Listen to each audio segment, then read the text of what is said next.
చాలామంది ఒక ప్రశ్న అడుగుతారు, ఐసీసీ ర్యాంకింగ్ అంటే అసలు ఏంటి? సాధారణంగా చెప్పాలంటే ప్రపంచంలో ఏ ఆటగాడు ఎంత బాగా ఆడుతున్నాడు అనేది ఐసీసీ లెక్కలు వేసి ర్యాంకింగ్ ఇస్తుంది. ప్రతి మ్యాచ్, ప్రతి ఇన్నింగ్స్, ప్రత్యర్థి జట్టు బలం, వేసిన పరుగులు, వికెట్లు ఇవన్నీ పరిగణలోకి తీసుకుంటారు.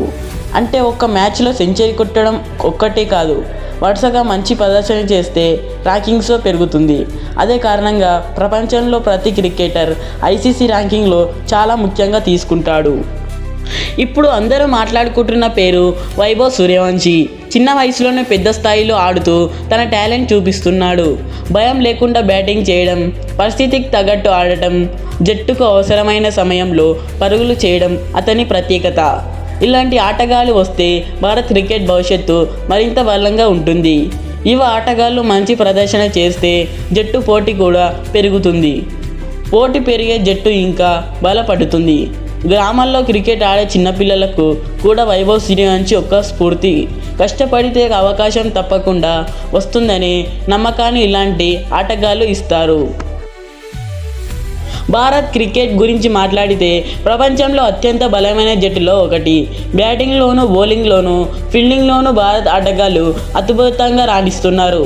అందుకే ఐసీసీ ర్యాంకింగ్లో కూడా భారత్ ఆటగాళ్ళు తరచుగా అగ్రస్థానంలో కనిపిస్తున్నారు. ఒక స్టార్ ఆటగాడుపై ఆధారపడకుండా ప్రతి స్థాయిలో నాణ్యమైన ఆటగాళ్ళు ఉండడం టీమిండియాకు పెద్ద బలం. ఇదే కొనసాగితే రాబోయే అంతర్జాతీయ టోర్నమెంట్లో కూడా భారత్ నుంచి మంచి ఫలితాలు వచ్చే అవకాశం ఉంది. మొత్తానికి తాజా ఐసీసీ ర్యాంకింగ్స్ భారత్ క్రికెట్ అభిమానులకు సంతోషమైన వార్తను తీసుకొచ్చాయి. యువ ఆట ముందుకు రావడం, అనుజులు తమ స్థాయిని నిలబెట్టుకోవడం టీమిండియాకు చాలా మంచి సంకేతం.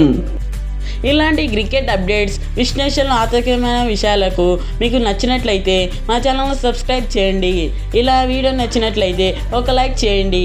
ఇప్పుడు మీరే చెప్పండి, వైభవ్ సూర్యవంశీ భవిష్యత్తులో భారత్ జట్టు ఆటగాడు. ఇలాంటి క్రికెట్ అప్డేట్స్ కోసం మన ఛానల్ని సబ్స్క్రైబ్ చేయండి. వీడియో నచ్చినట్లయితే లైక్ చేయండి. ఇప్పుడు మీరే చెప్పండి, వైభవ్ సూర్యవంశీ భవిష్యత్తులో భారత్ జట్టులో స్టార్ బ్యాటర్ అవుతాడా? మీ అభిప్రాయాన్ని కామెంట్లో తప్పకుండా చెప్పండి.